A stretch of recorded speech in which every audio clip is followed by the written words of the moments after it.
Trainers, the creators of today, the protectors of tomorrow. Amongst a realm of uncertainty, these are the select that have been tried, tested, and true. Watch, then ask of yourself, do I train or still need to be trained?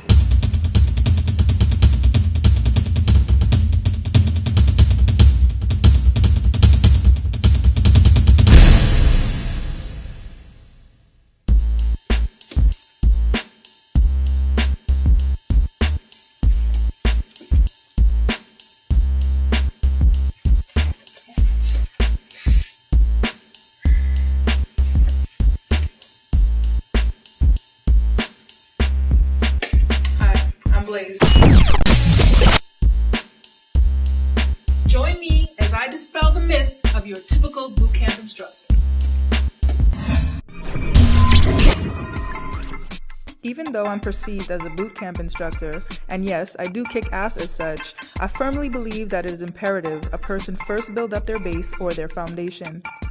I'm always sure to work on core strength and conditioning individually before I push a client to more intense levels of training, as in a go hard boot camp, because when the core is weak, it can easily break down and succumb to injury. Also, I believe in the importance of training individuals progressively, especially for those who are new to exercising, which is why I developed my adaptive strength training program. Because I'm an expert at group training, I implement a lot of my individual core training techniques in a group setting with virtual ease. Remember, not all bootcamp instructors are created equal.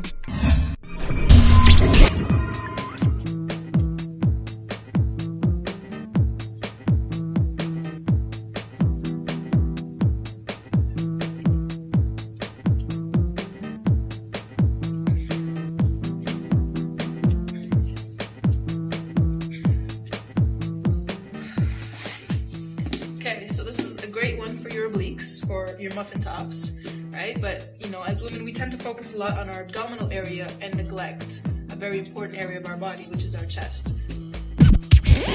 Trainers should be training us to use all of the muscles in our body as opposed to a specific group of muscles.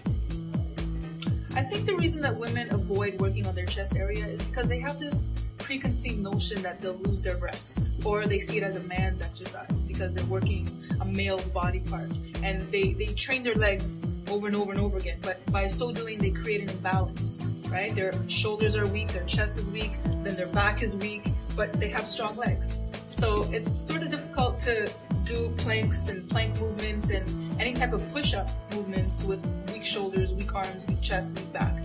So, it's imperative for balance, for proper form, for structure, that women, train their chest area. Don't be afraid to lose the boobies. You're not going anywhere, okay? Today we're going to do my psycho split squat. The reason I love doing this exercise is because it targets every zone in my body. It's a huge challenge, so this is not for beginners. This is for if you want to take it to the next level and you really want to challenge yourself.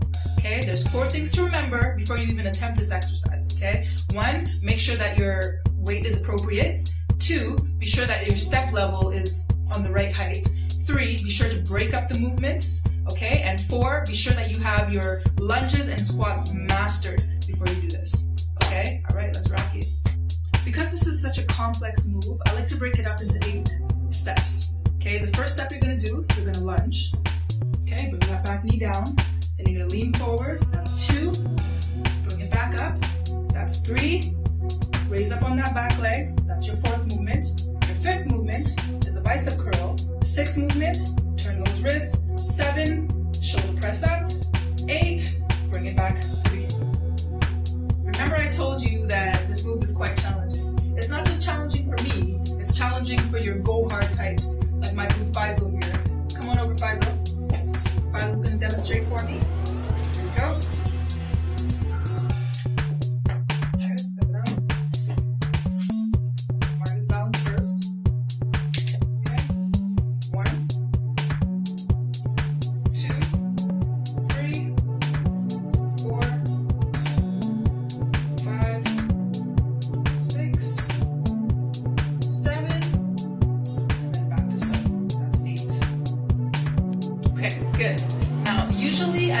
this up with my plyo split squat. But to see that, gotta go. Wait, cut. Hold up. So trainers, just because it is that you physically displayed a measure of your skill, does that mean that you could also verbally relay your knowledge? Let's see what it is you really know. Good afternoon, viewers. I'm Emilia, and welcome to another segment of Now You Know. Nutrition. Here we go again. Obviously, with this topic coming up so often, it just goes to show how vital to our success nutrition management really is. 18-year-old Carlene asks, I'm a professional dance artist, and of course our figure must be maintained for us to be recognized. I not only struggle with eating, but I actually feel guilty when I do. I know, all the this and that, but it's so hard. I'm not asking you to fix me, but maybe you can just give me another tip that might knock some sense into me. Well, Carlene, let's speak to our fitness correspondent, Blaise, and see what she knows. Blaise? The biggest mistake that people make when it comes to nutrition, I would have to say, would be their knowledge of carbs. Intake of the wrong carbs, not enough carbs, or too many carbs. There's no balance.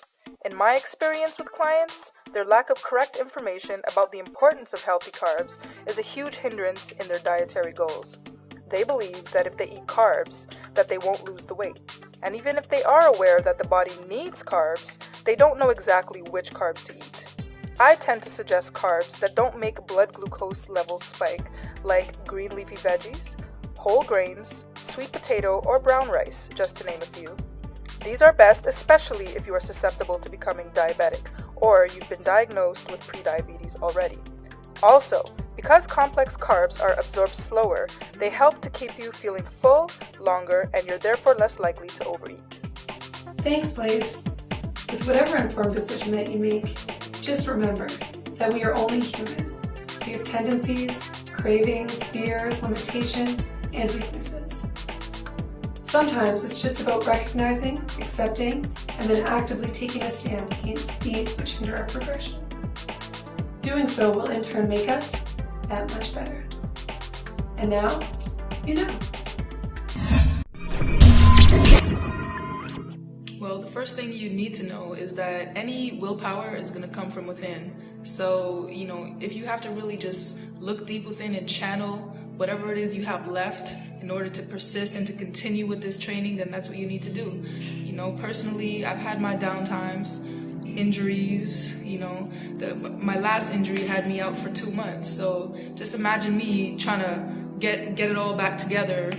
It's not easy, but the key is to just not stop. You just got to keep going. Whether you slow down and then build up momentum as you go along, you just gotta keep going with it, Look, training is not always going to be easy. Sometimes you're going to falter, sometimes you're going to slow down. Sometimes you're going to feel discouraged because you're not seeing the results that you want. But the key is to sort of determine what it is that's holding you back. What's your setback? Where is that speed bump coming from? And to overcome that speed bump, really and truly, you just got to do it.